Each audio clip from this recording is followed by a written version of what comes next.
Dari ke mana ya? Kabumi Pak. Enggak, ke Pangkulon. Pangkulon jauh? Halo, iya.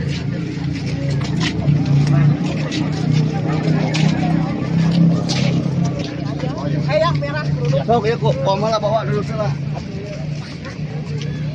Sana pun biar bagus loh.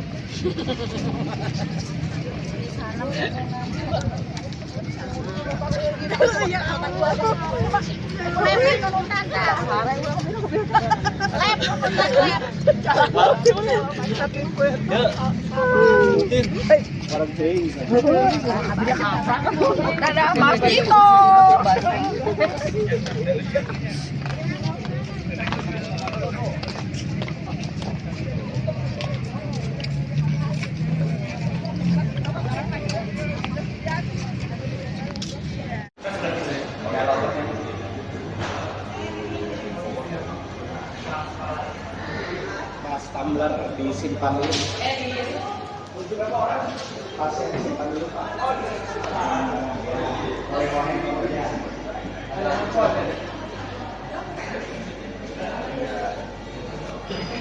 Ini ya? Ini berapa orang masuknya? Langsung aja. Berapa orang? Langsung. Yang sudah siap Bapak Ibu? Langsung aja langsung. Kecuali tas yang luar.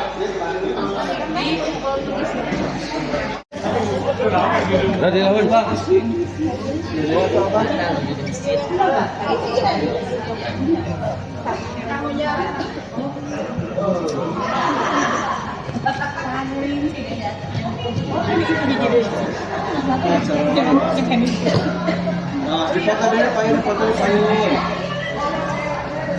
Adik sekalian di dalam Balai Rasulullah, saya Nadia sebagai guide dari Bapak Ibu semua.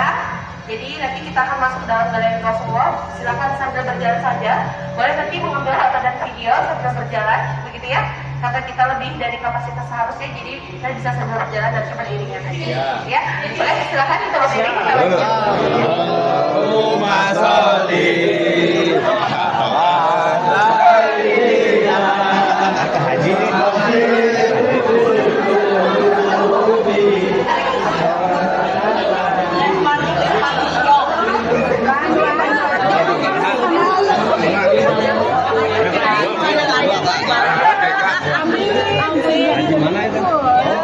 TK Al Mujahidin.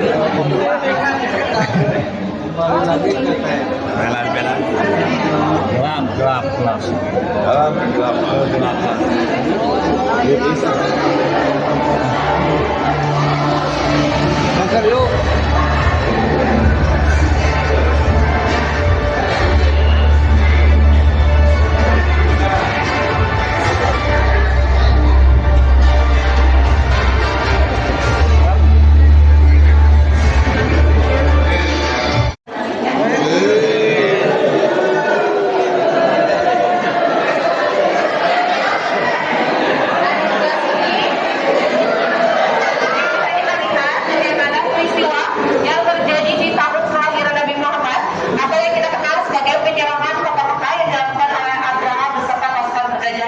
Di sebelah sini ada ilustrasinya. Jadi Abraham ini berangkat dari salah satu kota yang ada di negara Yaman, yaitu Sana'a. Tapi belum sampai ke kota Mekah, Abraham ini sudah dikalahkan oleh burung-burung ababil yang membawa batu kerikil panas dari neraka. Penggambarannya ada di belakang Bapak Ibu sekalian. Ini adalah lukisan yang dilukis oleh seniman Jawa Barat yang menggambarkan bagaimana langkahnya seluruh pasukan Abraham dilempari batu kerikil panas oleh burung ababil. Dengan peristiwa ini menjadi latar belakang penamaan tahun kelahiran Nabi Muhammad, yaitu tahun Gajah. Peristiwa ini diabadikan dalam Quran surat Al-Fil ayat 1-1. Boleh kita bergeser seperti ini.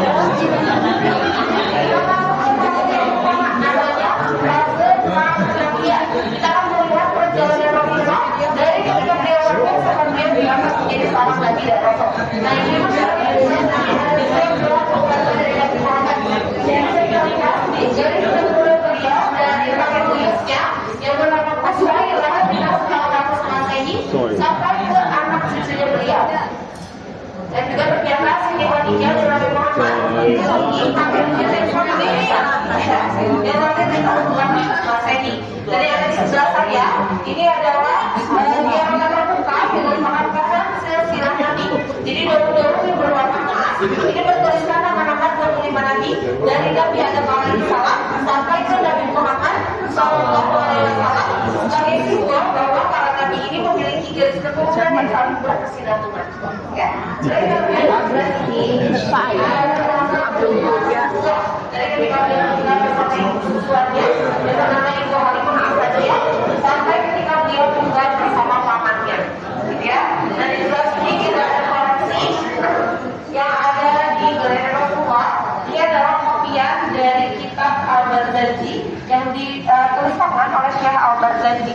Ini biasanya dibacakan di hari kelahiran Nabi Muhammad atau Maulid Nabi, yang mana di dalamnya berisi perjalanan hidup Rasulullah, ya, dari ketika beliau lahir hingga beliau wafat. Boleh kita bergeser ke sebelah sini. Sebelah sini juga ada kisah pernikahan antara Nabi Muhammad dengan Siti Khadijah. Nah, ini bisa dicoba Bapak Ibu, nanti di scrolling aja. Saya pengen tahu nih cerita lebih lengkapnya, diklik nanti more infonya, muncul ceritanya. Ini untuk halaman selanjutnya, di sini ada untuk mengganti bahasa. Ini untuk kembali ke halaman utamanya. Boleh kalau mau dicoba silahkan. Silakan betul Pak. Jika tidak ada boleh saya bergeser aja. Nah, di sebelah sini juga ada ilustrasi dari kesederhanaan Rasulullah yang tergambar dari pakaiannya, bentuk kepala atau yang dikenal sebagai imamah, dan juga alas kakinya. Dan di belakang saya ini ada maket kawasan rumahnya Siti Khadijah. Rumah ini tidak ada atapnya, di sini sudah dibuat supaya terlihat jelas ruangan-ruangan yang ada di dalamnya. Kalau di depan kita semua ini kondisi kota Mekah, 25 di kota Mekah. Kayak tadi komputernya kayak. Dari sebelah sini juga ada ini juga menggambarkan kesederhanaan dari wanita. Yang kalau turun ini sudah tidak kayak Mekah, tapi di dalam Si Mas mah wah iya dapat emas kemarin. itu ada maket terakhirnya. Ini menggambarkan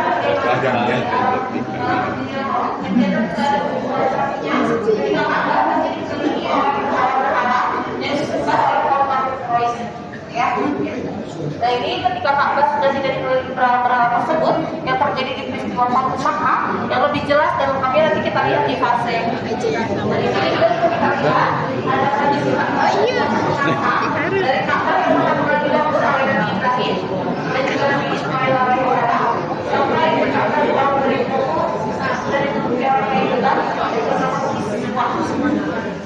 Sini kita masuk ke Yasmin, juga Hira, dan dari kawasan pertama ayat pertama dari Quran surat Al-Alaq.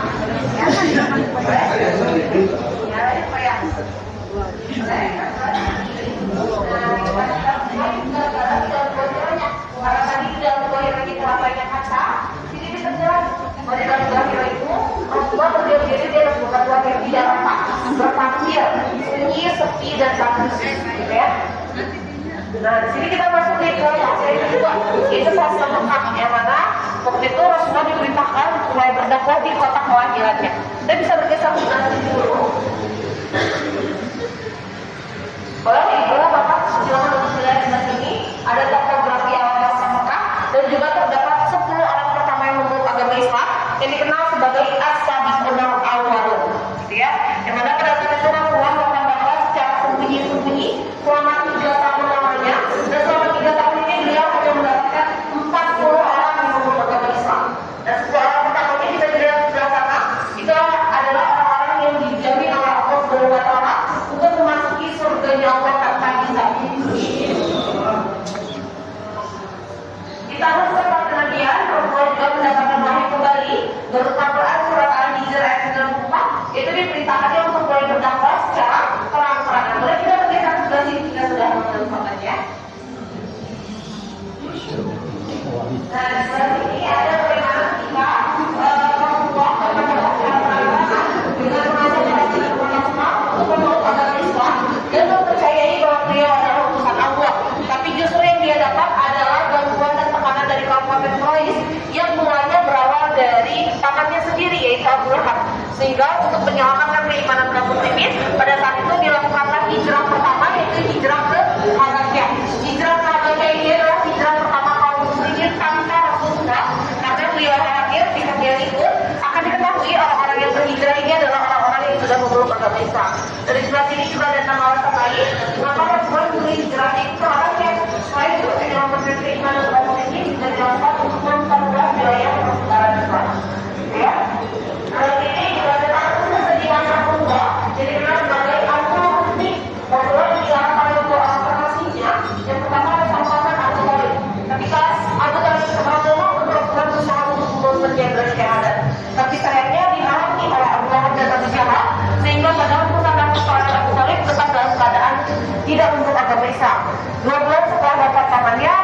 duka yang dirasakan, beliau kembali berduka dengan ditinggalkan oleh istri tercintanya yaitu Siti Khadijah. Saya tulis sebelah sini ya.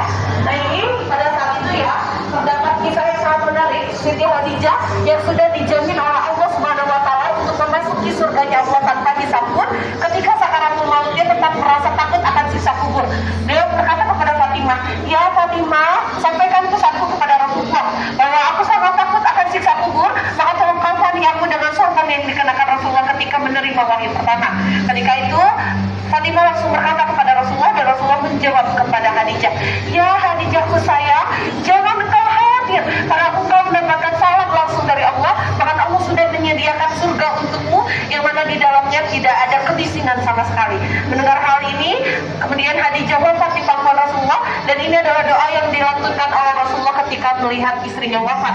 Beliau bahkan bersabda bahwa wanita terbaik yang pernah ada ialah Maryam putri Imran dan Khadijah. Nah, karena kesabaran dan ketabahan Rasulullah yang sangat luar biasa, beliau diberi hadiah oleh Allah Subhanahu Wa Taala berupa perjalanan Isra Mi'raj. Boleh kita sebelah sini Bapak Ibu, karena kapasitasnya tidak memadai, jadi kita hanya bisa lewat saja. Boleh silakan sudah perjalanan. Naik aja Bapak.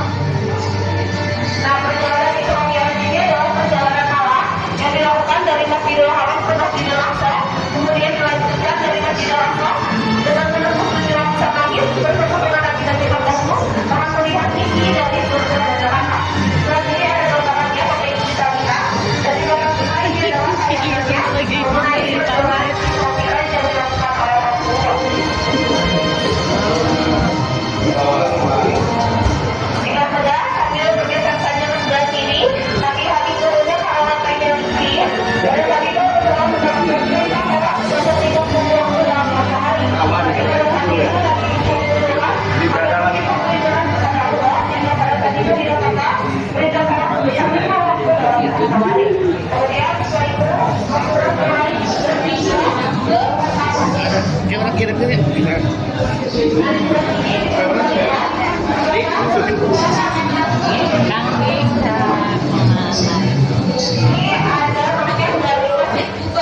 Masjid pertama yang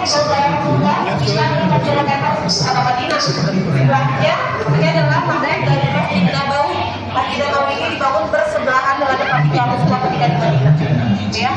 Rasulullah membuat sebuah perjanjian antara kaum muslimin dan kaum kafir Quraisy yang disebut sebagai perjanjian Hudaybiyah. Oke, silakan Ibu, Bapak untuk di area ini kalau mereka Salah satu senjata saja di bagian belakang ada di area Surabaya dengan senjata perang. Silakan saja pilih hati-hati ya. Nanti kita membuat dalam Islam perjanjian Hudaybiyah dilanggar oleh kaum kafir Quraisy. Setelah mendengar kabar tersebut, Rasulullah menurunkan 1.000 pasukan menuju kota Mekah. Kota Mekah pun jatuh ke tangan kaum muslimin dengan damai dan tanpa pertumpahan darah.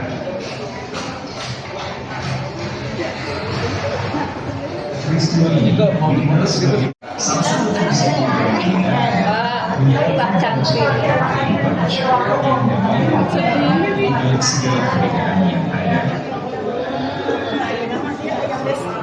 Selanjutnya, Rasulullah membangun masjid yang kedua Teman Bimtek di Makassar dan Sulawesi lagi.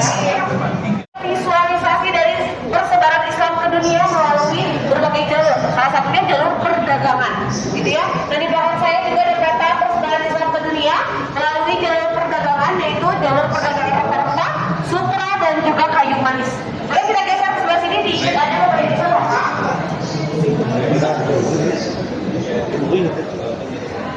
Dari sebelah sini ada bagaimana masuknya Islam di Indonesia melalui 4 jalur. Ada jalur perdagangan, pernikahan, pendidikan, dan akulturasi budaya. Islam pertama kali masuk di Indonesia itu di wilayah Aceh, di daerah Samara di tahun 1204. Maka dari itu kita mengenal Aceh sebagai kota Serambi. Nah, kemudian Islam tersebar ke berbagai wilayah yang ada di Indonesia hingga akhirnya masuk ke wilayah Jawa Barat.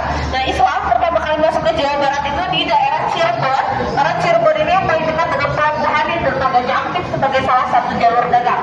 Maka dari itu Bapak Ibu dari Madinah kita langsung jalan ke Cirebon. Nah, sebelah situ ya. Dari Cirebon. Nah, dari Cirebon itu adalah Syekh Syarif Hidayatullah Sunan Gunung Jati. Tapi ternyata terdapat tokoh-tokoh lainnya yang ikut Jawa Barat. Ada Haji Purwo, Pangeran Batawola, kemudian ada Syekh Purwo dan lain-lain. Kemudian di depan kita semua, ada kitab kuno yang digunakan masyarakat Sunda zaman dulu. Namanya Sang Hyang Sisa Kandang Karsian. Di dalamnya berisi pedoman hidup arif berdasarkan dharma-dharma antara manusia dengan Tuhan, sesama manusia dan manusia dengan alam. Ini berpacunya kepada agama Hindu, karena sebelum adanya Islam di Jawa Barat ini didominasi oleh Hindu dan Buddha. Ya, dan di belakang saya juga ini ada 6 pondok pesantren di Jawa Barat, dari pondok pesantren Syekh Purwo di Karawang sampai ke pondok pesantren Asmaul Husna di Sumedang. Ya, ya. Untuk penegakannya ada Sumedang.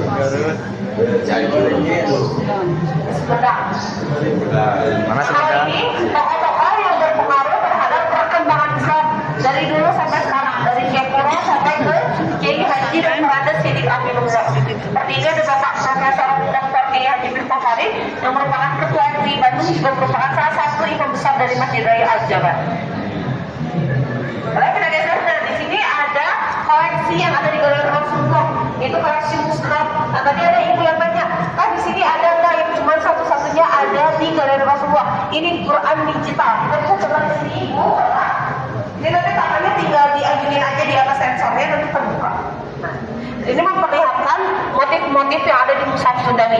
Jadi mushaf Sundawi itu adalah mushaf yang di setiap pinggiran itu ada motif-motif daerah Jawa Barat. Kayak ini motif Cirebon, di ujung sana motif Banten, dan ada 17 motif lainnya, satu juz beda motifnya, gitu ya. Dan di pinggirannya itu ada lempengan emas yang asli.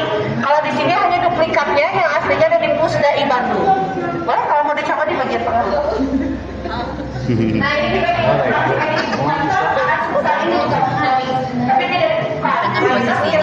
Nangana goreng ya. Oh. Kaki oh tuh benang sarwa.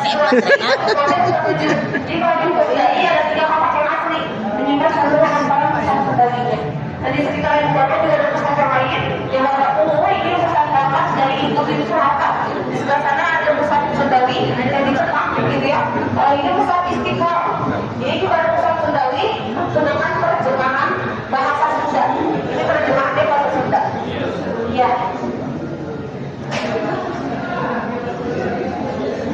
Nah ini juga ada kantor Tua Jawa Barat dari Masjid Al-Musa Sarana Surabaya. Sebelah sana lebih ya dosen.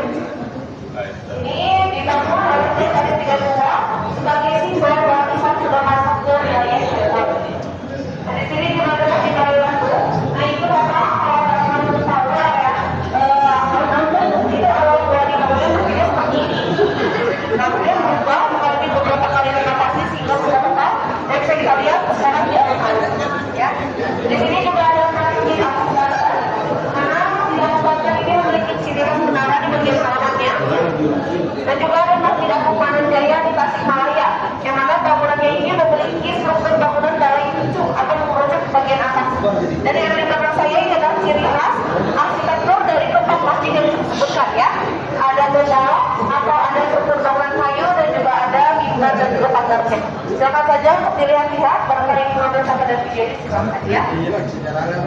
Sudah, boleh kita bergeser ke sebelah sini, kita masuk ke area kolonial. Jadi di sini ada sejarah Islam dalam masa kolonialisme. Di sebelah kiri saya ini adalah tokoh-tokoh pejuang yang lahir dari pesantren.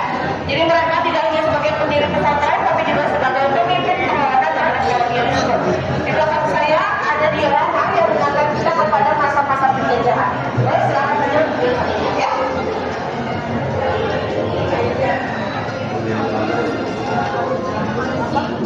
Ya, itu simbol perlawanan dari kita. Oce. Oh banyak beruncing. Zaman dulu.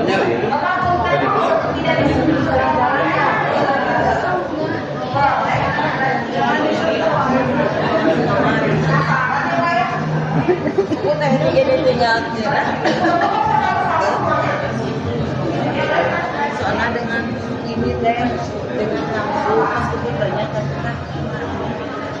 sama coba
Beres nih.